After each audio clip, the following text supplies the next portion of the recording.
Raising chickens explained in NFL terms. So as you guys are probably well aware of at this point, football's in full swing right now. And also, look at my jersey, dude. I'm a Dolphins fan, and it's kind of miserable for us. So to take my mind off of all that, I'm going to be making a video talking about explaining chickens in NFL terms. So let's not waste your time and jump straight into this.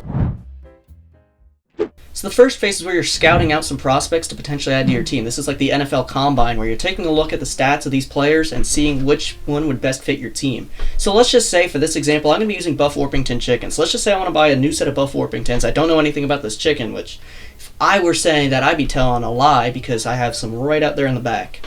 But regardless, however, let's just say I want to buy this new breed of chicken, the Buff Orpington. So I'm going to be looking at their stats first, which is very comparable to just simply scouting out the chicken and seeing what they're best at, seeing what their strengths and weaknesses are before I go all in. And finally, with the first overall pick, I'm selecting 5 Buff Orpington chickens from the local Tractor Supply store.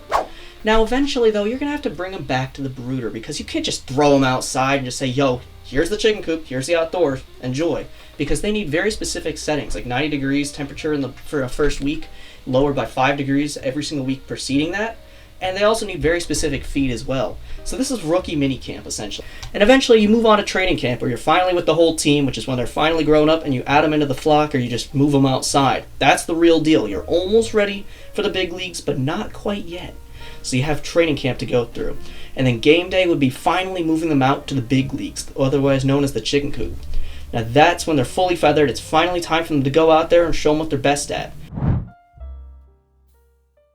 Now let's talk about keeping your chickens safe, which we're going to be comparing it to an NFL defensive strategy. So to start things off, you need a very strong defensive line. We're going to start off by talking about the chicken coop and the chicken run, which are essentially your defensive front 7. You absolutely do not want this getting absolutely obliterated by the offense, aka the predators trying to come in and take your chickens. So you want to build a very strong defensive line to help keep them out of the yard, and at night they're even worse. And nighttime chicken attacks are way worse than you could possibly imagine because they could just break into your chicken coop and just kill everything in there.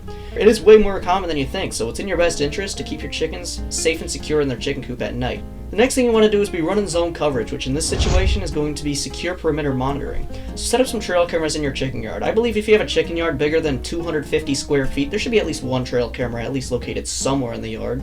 But if not, then you might be potentially allowing the offense a free win, because you could potentially find weak spots in the chicken yard where they can easily get in, or even worse yet, inside the chicken coop where they could easily break in.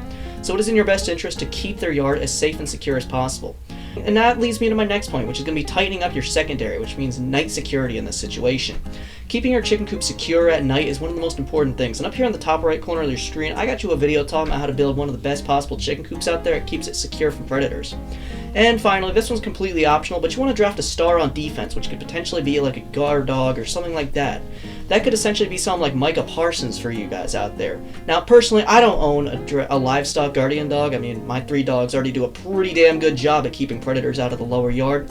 Not trying to say like they're going to keep them all out of there, but it would definitely be nice and useful to have a guard dog out there to keep my chickens from getting absolutely annihilated out there. And finally, one of the most important things would be to study the film, which in this situation would be knowing your opponents. The foxes would be sneaky slot receivers. They hit fast and they retreat ridiculously quickly as well. The raccoons are your crafty quarterbacks. They can open up latches like reading coverages. Hawks could be deep threats and they only hit from the top. And coyotes are full offensive units and they hunt as a team, which is not something you want to be dealing with. So you need to adjust your scheme to match the matchup, which in this situation will be adjusting the way that you construct the chicken coop and the chicken run to keep them as safe and secure as possible. And finally, we got caring for older chickens. Now, this is actually way more important than you might think, because keeping your older chickens healthy is just as important as keeping your younger chickens healthy. And they're essentially going to be like veterans in the NFL. They're not the same old rookie chickens you remember them being originally, because at this point they're only laying eggs every now and then. Take, for example, my 5-year-old chickens out there in the back. They lay about 1 to 2 eggs a week max, if that. And right now they're going through a molt, so it's more like 1 to 2 eggs a month at this point. But I'm not going to cut them. I'm going to extend their contract. Even though they're still a veteran and they're definitely not worth the same amount of money they would have been in their prime, they still got it in them. They still really have it in them to at least make some noise. But what I really keep them out there for is their impact that they have in the locker room. Or in my case, the impact that they have out in the flock. It's really important to keep them as safe as possible, and eventually they're going to retire, aka unfortunately pass away.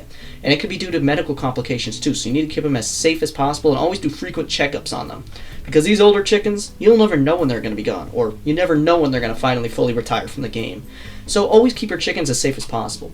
On that note, however, if you want me to make a video explaining chickens in NBA terms, I'll gladly do that. But for now, I'm out of here. Be sure to check this video out here in the center of the screen. It shows you how to pick up a chicken. I'll see y'all there, and I'll catch y'all on Monday. Goodbye.